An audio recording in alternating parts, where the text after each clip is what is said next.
文化部今年要举办第3届国家语言发展会议，在会议进前拢会先办这台湾台语政策论坛，收集各界对发展台语的建议。今仔日台北办最后一场，主题是台语正常化。有学者就强调讲，无共国家语言应该要有无共的政策，嘛要来推动台文书写系统，互台语会当生活化。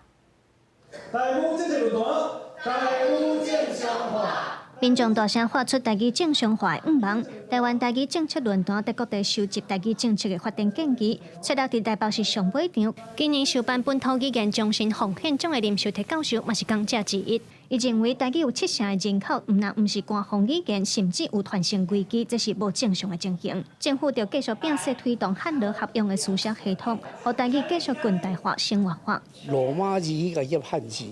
台语会当读，会当写。伫即卖的即个环境内底，就是教讲台语会使直直教，大学老师讲要用台语来教，安尼才有救。啊，老师要用台语来教，诚侪专有名词讲袂出来嘛，迄就爱训练。台语要正常化，有学者认为，无共国家语言状况无共，应当单独规，分别有独立的发展政策。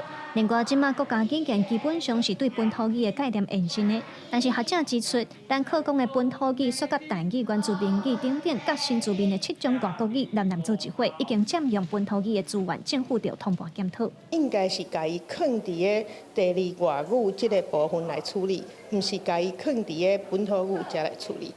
就算讲咱台湾感觉东南亚的语言是要紧的，迄嘛无应该是摕放伫个本土语言即个资源内面吼。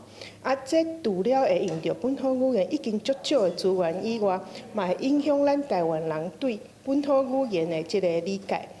学者强调，所有的国家语言拢是因为过去政府错误的国语政策，才会致使即马流失甲遮尔紧。